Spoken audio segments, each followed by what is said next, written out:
Well, in Iceland, an energy company was about to go bankrupt. A new manager came in and said, OK, we've got to throw everything out and start again, and made a conscious decision based on his belief that it's a human right that men and women are paid equally.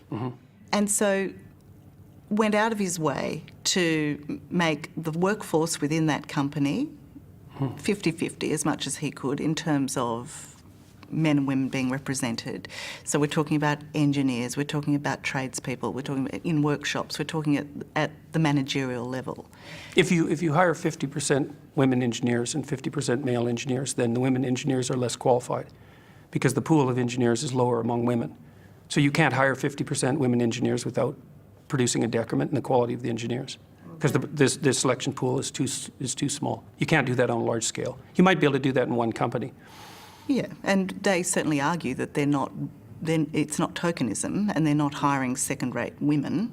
They might argue that, but if you did it on a large scale, that's what would happen. Because look, you think about it mathematically. If there's 10 times as many male engineers as there are female engineers, and you insist upon hiring 50-50, then obviously the degree to which the female engineers are proficient cannot be the same as the degree to which the male engineers are proficient. It's mathematically impossible. So you're saying don't even try? No. I'm saying something much more specific than that. Now, one company might be able to do that for a short period of time in one isolated location. But there, of course, if you have a new manager come in and he's doing all sorts of new things, there's 50 reasons why the company is going to fail or succeed. And you can say, well, it was because of the gender equity policies. It's like, yeah, well, it's a multivariate problem. But they do point to the diversity now of the workforce, to improved morale, to improved strategies on how to come up with solutions to their increased profitability. None of that research is credible. There's no evidence whatsoever that diversity as measured by racial or gender representation has any bearing whatsoever on creativity, productivity, outcome, any of the things you're measuring. None of that research is credible in the least. It's not at all. Men and women make different amounts of money. Well, sorry, that's not a fine-grained enough analysis. More agreeable people get paid less. Why? They're not as assertive. So does agreeability mean that you're just not as good at the job? No.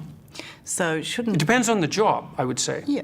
It actually probably makes you better. It probably makes you better at jobs that involve care of people, because agreeableness seems to be that trait that facilitates interpersonal care. So my suspicions are, the research on this isn't solid, but my suspicions are that agreeable nurses are better than disagreeable nurses. But we don't know, and the effect isn't that large. Agreeableness tends more to tilt you in terms of interest than in terms of competence. That's how it looks so far. If I'm understanding what you're saying, the picture you paint is a bleak one. No, I don't think it's particularly bleak. It looks like real salaries are on the rise and general levels of poverty around the world are declining incredibly rapidly. Women are being educated at an unbelievably high rate compared to 30 years ago. Like, there's all sorts of reasons to be optimistic, but equity is not one of them. It's a bad idea, and we're going to pay for toying with it.